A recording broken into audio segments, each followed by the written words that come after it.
जहां एक ओर नगर परिषद शहर की साफ सफाई को लेकर संकल्पबद्ध है, वहीं दूसरी ओर रिहायशी कॉलोनियों में पड़े खाली प्लॉटों में पड़ी गंदगी नगर परिषद की संकल्पबद्धता को धता बता रही है। इन खाली पड़े प्लॉटों में आसपास के कॉलोनी वासी अपनी सारी गंदगी फेंक कर इन प्लॉटों का उपयोग डस्टबिन के रूप में करते हैं। वहीं गौरव पथ पर पुरानी नगर परिषद रोड के आसपास स्थित खाली प्लॉटों की बात करें तो स्थिति और भी भयावह है। आसपास की कॉलोनी वासियों के साथ राहगीर भी इन खाली प्लॉटों का उपयोग डस्टबिन के रूप में करते हैं। गौरव पथ चूंकि मेडिकल का हब है, जिसके चलते मेडिकल का बायो वेस्ट भी इन प्लॉटों में देखा जा सकता है। उपयोग की गई सिरिंज, ग्लव्स और ड्रिप लगाकर खाली की गई बोतलें भी इन प्लॉटों में देखी जा सकती हैं।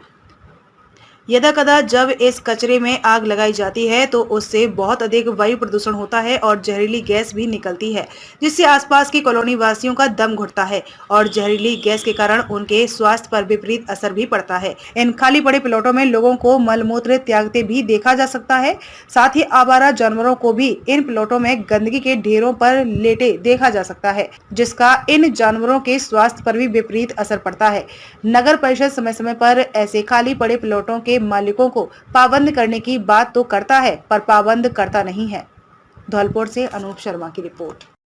मेडिकल का जो बायोमेडिकल वेस्ट है, जिसमें मरीजों की ड्रिप, बॉटल्स, इंजेक्शंस या इसके अलावा मरीजों के बॉडी पार्ट्स होते हैं, मांसपेशी होती है, इस तरह की चीज़ होती है, पस होती है, उनके बिगड़े हुए कपड़े होते हैं, गॉड पीस होते हैं, ये सब बायोमेडिकल वेस्ट में आता है और ये हाईली कंटेजियस होता है, बहुत अच्छी रूप से संक्रामक होता है और इसमें कई बीमारियों के रोगाणु छुपे होते हैं और इसलिए ऐसे कचरे को इंसिनरेट करने के लिए, डिस्पोज करने के लिए प्रॉपर व्यवस्था है और बायोमेडिकल वेस्ट सिस्टम के हिसाब से इसको बाहर इंसिनरेशन के लिए भेजना चाहिए। लोग तो ऐसे नर्सिंग होम्स, क्लिनिक जो भी हैं उनको ऐसे बायोमेडिकल वेस्ट को सिस्टम से भेजें। अपने अड़ोस पड़ोस में कोई भी खाली प्लॉट पड़े हों या जगह पड़ी हों उन पर न डालें और जिनके वो प्लॉट हैं, ऐसे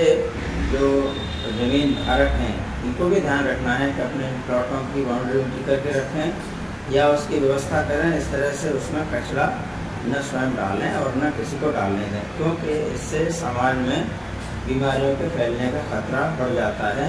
और ऐसे समय में जब गर्मी है, गर्मी के कारण कीटाणु की ग्रोथ बढ़ जाती है।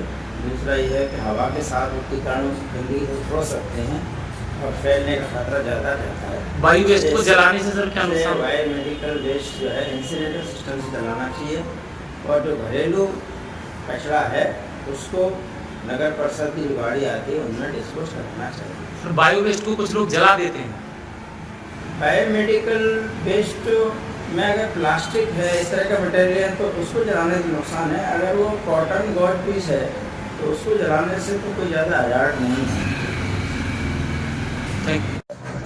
नगर परिषद की मीटिंग में पूर्व में कई बार ये बोला गया है कि खाली पड़े प्लॉटों में जहाँ गंदगी रहती है रिहायशी इलाकों में, उन प्लॉट मालिकों को पाबंद किया जाएगा, लेकिन ऐसी कोई कार्यवाही नहीं हुई, ना किसी को नोटिस दिया गया। जहाँ कहीं भी निकाय क्षेत्र में से हमें जो शिकायत प्राप्त होती है तो हम उसके खिलाफ पहले सफाई कराते हैं, नियम अनुसार चालान की कार्रवाई की जाती है। जिस क्षेत्र की आप अभी बात कर रहे हो हमारे यहाँ, तो उस क्षेत्र में हमने अभी जानकारी कराई, CSI को भेजा हुआ हमने, और उस पर यदि कोई इस तरह की संबंधित कोई हॉस्पिटल वगैरह है आसपास के और कोई संस्थान है, इंस्टीट्यूशन है वगैरह, कोई निजी आवास उनके द्वारा यदि वो कचरा फेंका जा रहा है और उसके ऊपर उनके खिलाफ हम जो भी नियम अनुसार कार्रवाई होगी, चालान करेंगे और उनको पाबंद करेंगे कि वहाँ पे कचरा नहीं डालें।